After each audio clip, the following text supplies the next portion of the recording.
Batata ma bandeko to soli émission certes mais le moka na bosane ko lobezali bandeko nous balinga redi ya misi bo s'abonner massivement na chaîne Oyo ezali Congo Lokumu plus bo s'abonner kuna ebele po baloba makamba solo na loba makamba cohérence batu mususu mona zo loba makambu ya vert ndoke za rouge mais kuna na Congo Lokumu plus baloba makamba solo.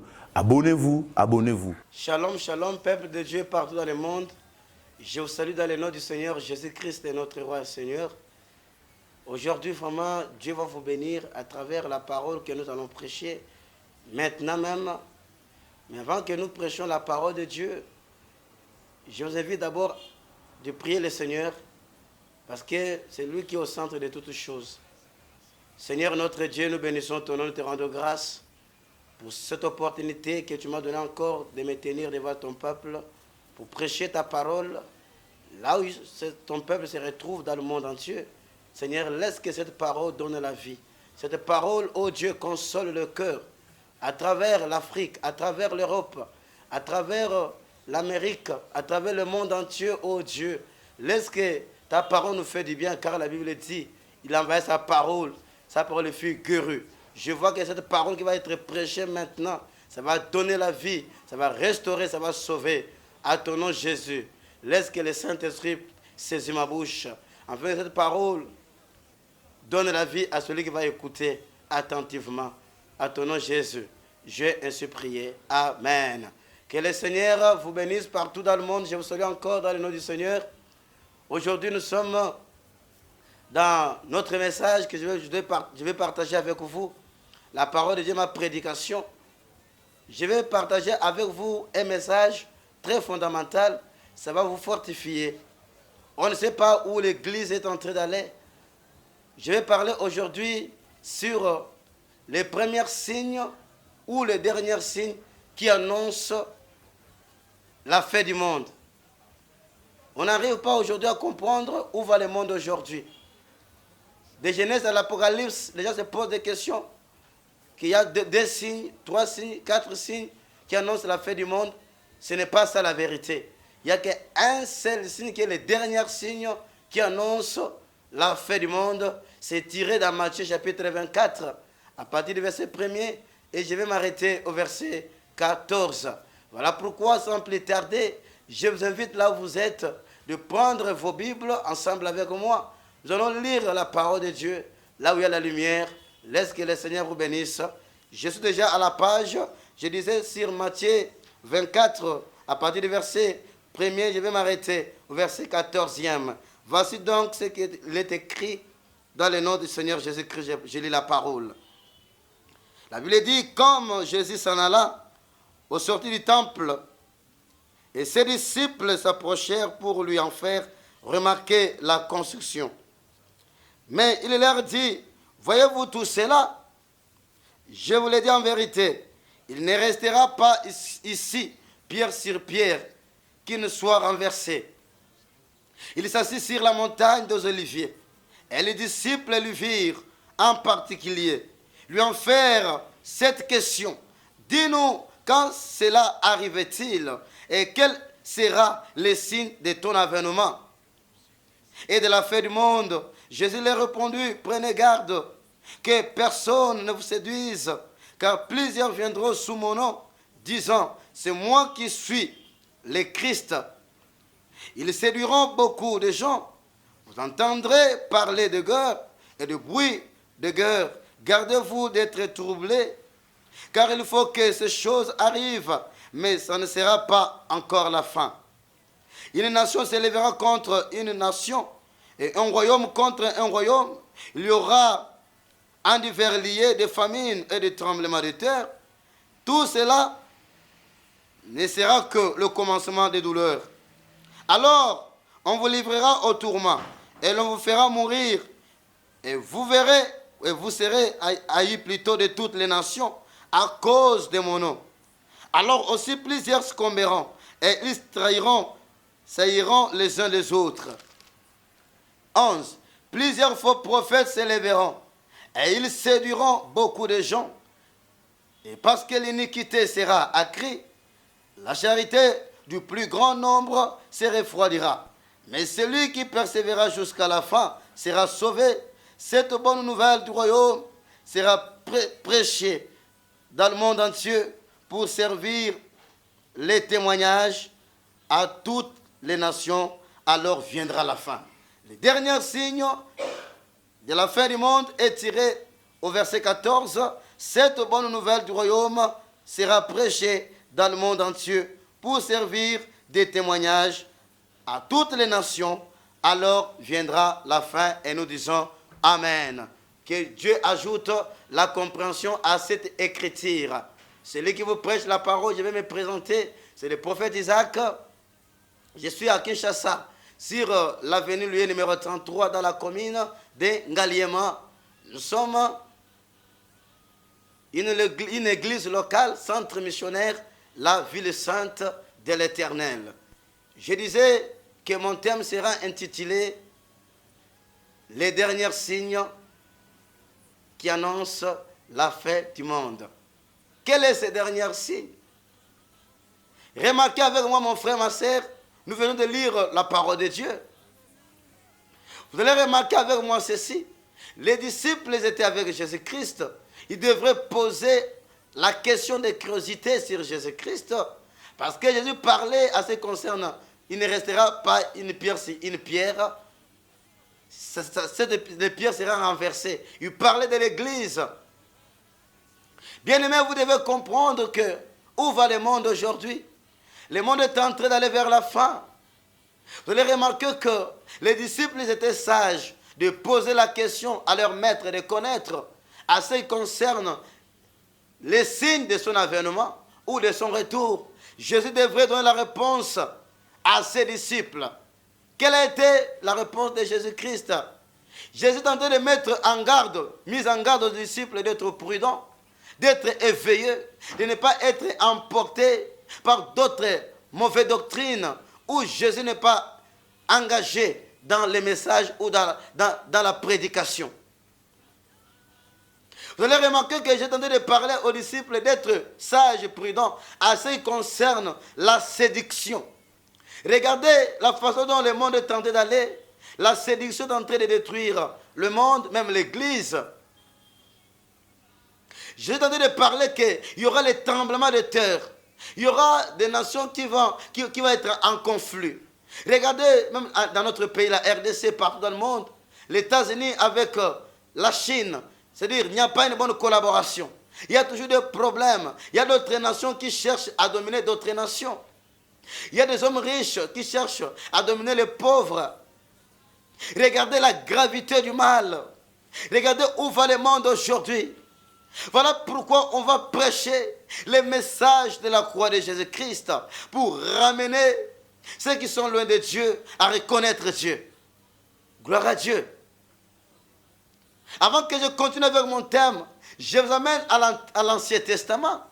Vous allez remarquer que Noé avait le message fondamental à ce qui concerne sa génération. Lorsque l'homme a désobéi à Dieu, Dieu devait chercher un homme de son choix, du nom de Noé, pour l'utiliser, afin de communiquer les messages à sa génération de ceux qui ne connaissaient pas le Seigneur. Noé, il était en bonne relation avec Dieu, il craignait Dieu. Dieu va se révéler en lui. Là, vous allez le voir dans Genèse chapitre 6. Le verset 5e, vous allez descendre. Noé, quand il avait reçu les messages, il a prêché l'évangile de la repentance. Parce que le monde était corrompu avec la corruption. Les gens s'est donné dans le péché, dans le mal.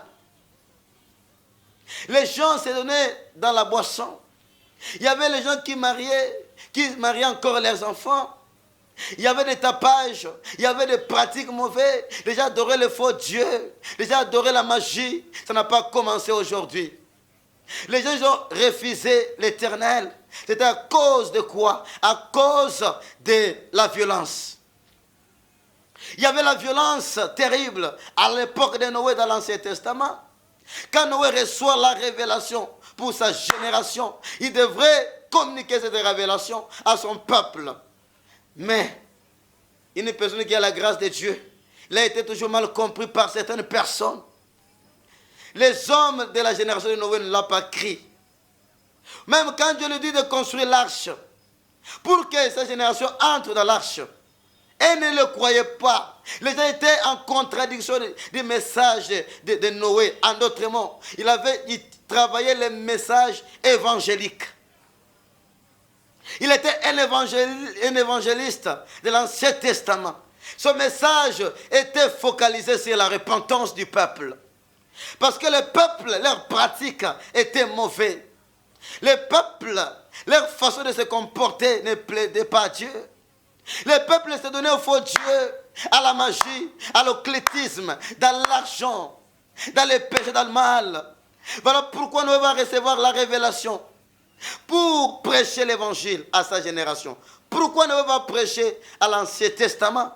C'est pour faire quitter ce peuple-là dans l'ignorance. C'était le péché. Vous savez, lorsque nous vivons dans le péché, dans le mal, en réalité, on n'est pas en bonne relation avec Dieu. Voilà pourquoi Noé, il était un homme qui craignait Dieu. Il avait le message de communiquer sa génération. Mais on ne l'avait pas compris. Même quand il construisait l'arche, il a invité le peuple d'entrer dans l'arche. Ils ont refusé d'entrer.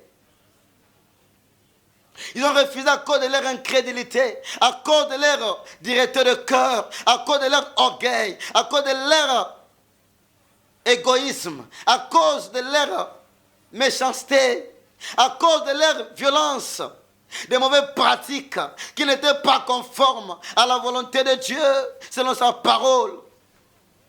Voilà pourquoi Dieu va changer de choses. Comme Noé insistait pour que le peuple entre dans l'arche, ils ont refusé. C'est quoi l'arche? L'arche, c'est l'église où tu es, là où on te prêche la vraie parole. Noé représente tous les hommes de Dieu qui ont reçu la parole de Dieu, de la vérité, pour prêcher au nom de Jésus, en fait de ramener le cœur impur à devenir le cœur pur. Alléluia, gloire à Dieu. Même quand il avait fini l'arche, avec l'insistance, il continue de dire au peuple, revenez à l'Éternel, abandonnez vos péchés, abandonnez la mauvaise voie, venez au Seigneur. Ils ont refusé. Au point où qu'est-ce qui s'est passé, mon frère, ma soeur? Dieu lui dit, entre dans l'arche. Il était entré dans l'arche avec 8 personnes, avec tous ses bétails qu'il avait, avec tous ses biens. Mais l'alliance n'était pas avec sa famille qui était l'alliance avec Dieu. Dieu avait son alliance avec Noé, mais sa famille avait trouvé grâce dans cette alliance que Dieu a fait avec l'homme de Dieu du nom de Noé. Bien-aimés, ne négligez pas les hommes de Dieu qui te prêchent la parole.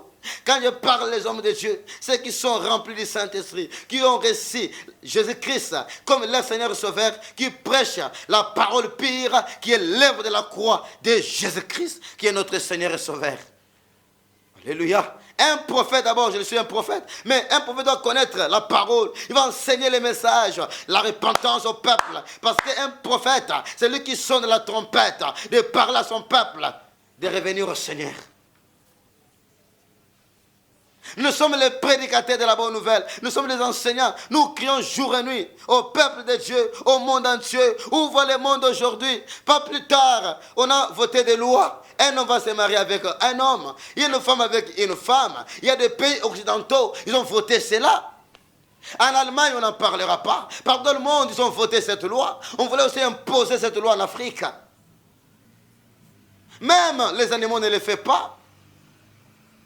C'est Dieu qui avait créé que les deux gamètes, mâles et femelles, soient ensemble pour donner un être vivant. Mais aujourd'hui, vous allez remarquer que il y a une loi qui vient d'être votée, que ce n'est pas mauvais lorsque un oncle va prendre sa nièce pour coucher avec elle.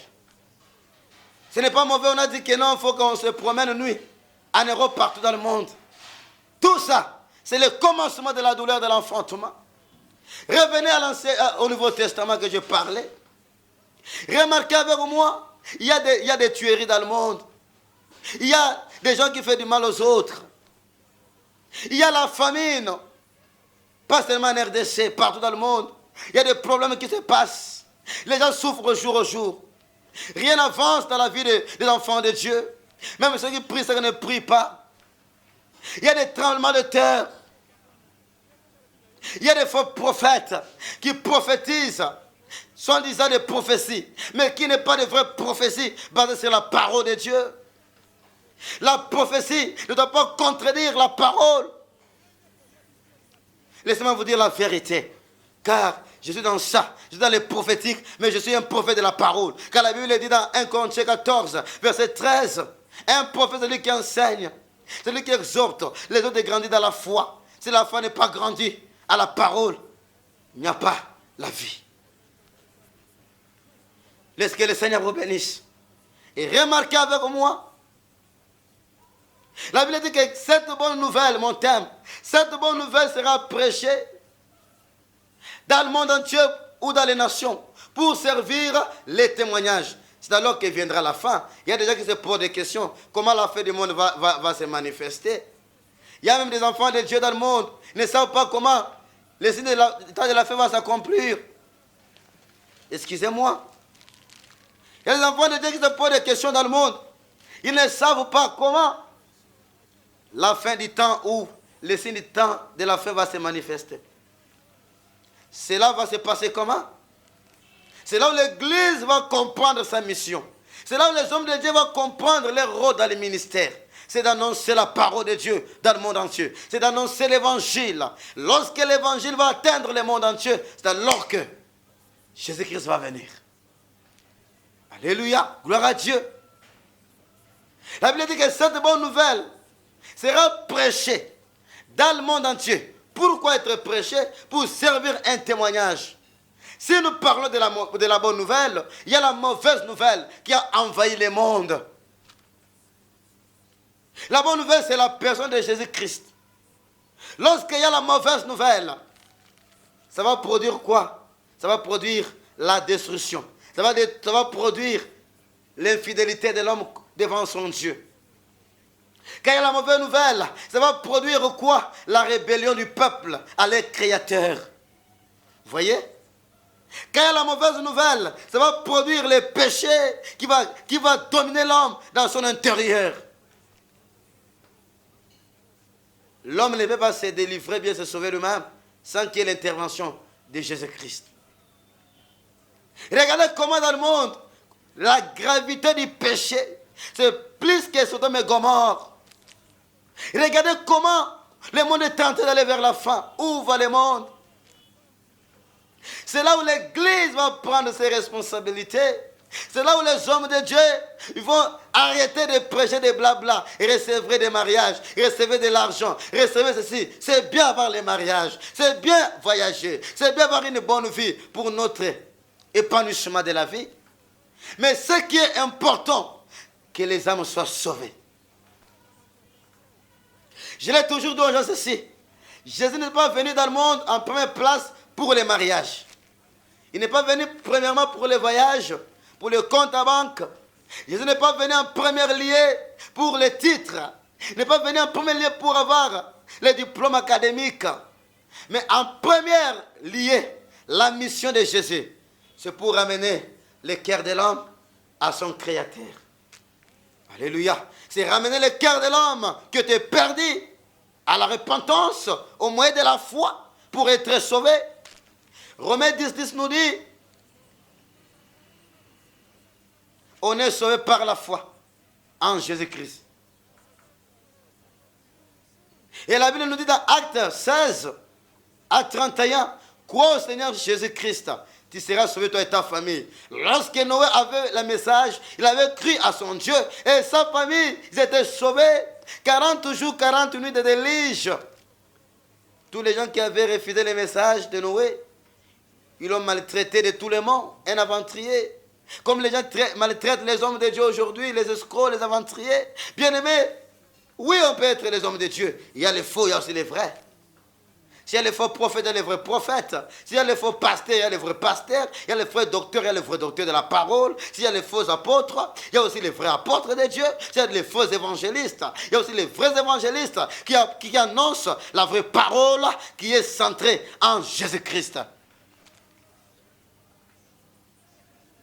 Lorsqu'un prédicateur ne prêche pas l'œuvre de la croix, il n'est pas un envoyé de Dieu. C'est la croix qui est le message fondamental pour l'humanité dans le monde entier. C'est Jésus-Christ qui va sauver l'humanité. Ce n'est pas Simon Kimbangu, ce n'est pas un homme de ce monde, ce n'est pas Papa, ce n'est pas Bouddha, ce n'est pas Kibunda Congo, ce n'est pas Marie, c'est Jésus-Christ, crucifié à la croix. C'est lui qui est notre Seigneur et Sauveur. Selon Acte 4, verset 12, le salut en aucun autre nom pour être sauvé. Il n'y a pas un autre nom qui va nous sauver. C'est le nom du Seigneur Jésus qui va nous sauver.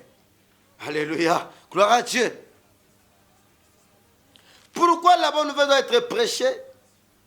C'est pour servir un témoignage. Quel témoignage? D'accepter ou pas. Si toi tu ne peux pas accepter la parole de Dieu, on peut te prêcher la parole de Dieu. On peut parler de la part de Dieu. On peut te dire des choses. Mais si dans ton cœur, tu ne crois pas à cette parole, tu ne seras pas sauvé.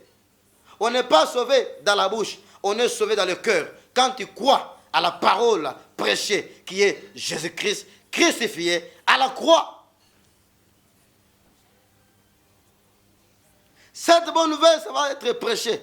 Pour qu'un jour, quelqu'un ne le dise pas que non, je n'avais pas entendu les messages. Pourquoi nous prêchons l'évangile, la bonne nouvelle? Nous prêchons la bonne nouvelle pour que ceux qui sont les ignorants, ceux qui ne connaissaient pas la parole, ceux qui ne connaissaient pas Jésus-Christ, puissent entendre ces messages et de l'accepter. Je te donne une bonne occasion d'accepter Jésus. Si tu refuses de l'accepter, peu importe tes diplômes, peu importe votre rang social, peu importe votre beauté, peu importe tes relations, peu importe tes titrologies, peu importe tes richesses, cela ne te sauvera pas. La Bible dit dans Matthieu 16 à 26, à quoi sert à un homme de gagner le monde s'il perd son âme? Alléluia. La Bible dit que ce que Dieu attend de toi et moi qui m'écoute, c'est ton âme soit sauvée. Au ciel, ce n'est pas ce corps. Ce petit corps n'entrera pas au ciel. Même si tu peux le faire habiller avec de bons habits, avec des maquillages, tu peux faire de bonnes choses à ce petit corps. Un jour, ça ne doit pas entrer au ciel. C'est l'esprit et l'âme que Dieu a besoin. Alléluia. Gloire à Dieu. Parce que, pourquoi cette bonne nouvelle doit être prêchée encore? Pour qu'un jour, quelqu'un ne le dise pas au dernier jugement de Dieu. Que non, je n'avais pas entendu la parole. Je n'avais pas entendu les messages. Voilà pourquoi l'Église ne doit pas seulement se baser sur les 4 murs. L'Église doit aller prêcher la parole partout dans le monde. Les prédicateurs vont aller enseigner la parole dans le monde entier. On a besoin des évangélistes, des hommes de Dieu pour faire des croisades, pour faire des campagnes de l'évangélisation, afin de prêcher les païens la parole, afin d'être sauvés. Amen. Parce que quelqu'un qui est païen, qui ne connaissait pas Jésus-Christ, et toi tu as la connaissance de la parole, tu as la bonne nouvelle sur Jésus-Christ, mais tu ne le prêches pas, comment il va être sauvé? Jésus-Christ, il aime aussi les occultistes. Il aime aussi tout le monde qui ne le connaissait pas. Mais quand un occultiste écoute la parole et qu'il veut se repentir sincèrement dans son cœur, il va trouver la vie en Jésus-Christ. Alléluia. Parce que la Bible dit, dans Jean 14 à 6, c'est lui, Jésus, qui est le chemin, la vérité et la vie. Il n'y a pas un autre nom qui peut donner la vie. Il n'y a pas un autre nom qui peut t'indiquer un bon chemin. Un bon chemin plutôt. Il n'y a pas un autre nom qui est la vérité. La vérité, c'est la personne de Jésus-Christ. Alléluia. C'est-à-dire qu'il faut que l'évangile soit prêché. Comment? À travers les 4 coins du monde. À travers les 5 continents, inclus avec tout le pays que nous connaissons et ceux que nous ne connaissons pas. Il y a d'autres nations qui ne connaissaient pas Jésus-Christ. En Europe, en Afrique, en Asie, en Océanie, en Amérique. Ces gens-là qui ne connaissaient pas Jésus. Il fallait que les hommes de Dieu, des missionnaires, des évangélistes, on n'est pas seulement prophète pour prophétiser seulement, c'est aussi annoncer l'évangile. Tous, on est des missionnaires. allez partout dans le monde, faites toutes les nations mes disciples. Voilà le rôle des enfants de Dieu, d'aller vers les nations, de sorte que les nations qui vont écouter la parole, s'ils vont croire la parole qui est Jésus, il sera sauvé. Mais s'ils vont refuser la parole, il ne sera pas sauvé, peu importe leur titre, bien leurs moyens. Je déclare ceci. Toi qui ne connais pas encore Jésus-Christ, que le Seigneur te bénisse. Je prie pour toi que la parole que tu es en train d'écouter maintenant te touche là où tu es. Si tu n'as pas donné ton cœur à Jésus-Christ, laisse que mon Dieu te touche. Accepte Jésus-Christ de ce que j'ai parlé. Tu auras la vie. Que Jésus-Christ te touche. Si tu étais incrédule, je vais t'aider de prier avec toi. Toi qui n'as pas encore donné ton cœur à Jésus-Christ, tu dois le faire avec moi. Seigneur Jésus, je viens à toi. Je te donne mon cœur. Je tourne loin de toi. Aujourd'hui, je prends une décision.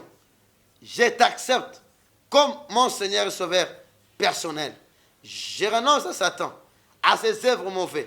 Donc maintenant, je ne lui appartiens pas. J'appartiens à la famille de Dieu en Jésus-Christ. Que le Seigneur vous bénisse. Père, je prie pour tout celui qui a donné son cœur en Jésus-Christ. Ce message était prophétique, mais en même temps évangélique. Touche celui qui a donné son cœur en Jésus-Christ.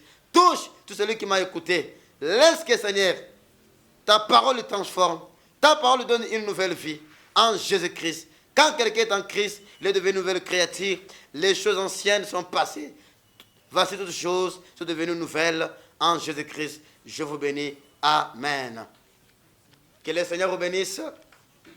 Je disais au début, celui qui vous a prêché cette parole, c'est votre frère, l'homme de Dieu, le prophète Isaac. Vous avez besoin de moi. Je suis à Kinshasa, dans la commune de Ngaliema, à Lupane, sur le quartier Ngomba Kinsuka. C'est là où nous sommes. L'église, c'est à l'UE numéro 39. Nous sommes centre missionnaire, la ville sainte.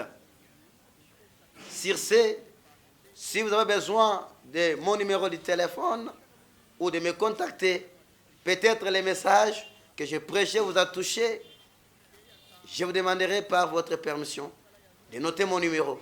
Voici mon numéro. 09 95 82 57 75. Je disais 09 95 82 57 75.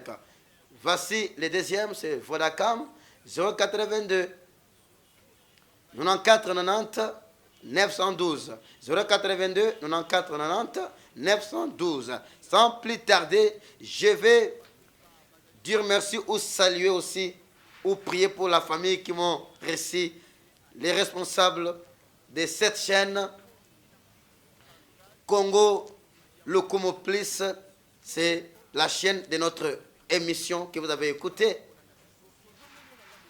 Je dis merci à papa ou à la famille de papa Bourreau Ikwa, papa de cette étoile.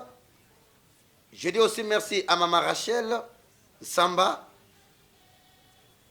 avec toute sa famille. Ils sont en Bruxelles. Que Dieu vous bénisse. Je prie que Dieu vous amène loin ce couple. Que Dieu vous donne la longévité. Que Dieu bénisse tout ce que vous faites. Que Dieu bénisse vos enfants. Que Dieu bénisse cette chaîne de l'émission Congo Lokomo Plus puisse aller de l'avant. Parce que ça va être suivi dans le monde entier. Qui ce soit à ce qui concerne pour l'évangile et d'autres activités. Ça va aller de gloire en gloire avec Jésus-Christ. J'ai béni aussi notre équipe technique qui nous a accompagnés. J'ai béni notre bien-aimé, les caméramans. Dieu merci. C'est lui qui nous a reçus. J'ai béni également les réalisateurs Insilo Digital. J'ai béni papa Étienne également aussi. Là où il est, que le Seigneur lui bénisse. J'ai béni maman Sissi en France. J'ai béni papa Isaac en Afrique du Sud. J'ai béni la servante de Dieu, la prophétesse Maman Nadine, Papa Jean-Paul, Prophète Alain en Afrique du Sud. Là où vous êtes, que Dieu vous bénisse. Je bénisse Vieux Goudas. Je vous bénis vous tous qui sont en étranger. Je bénis notre église, tous nos frères, que j'encadre, je conduis le peuple de Dieu. Que Dieu vous garde, que Dieu vous bénisse. À la prochaine occasion, soyez bénis. Pour tous celui que j'ai oublié de citer son nom, soyez aussi bénis. À la prochaine occasion. Ciao, on est ensemble.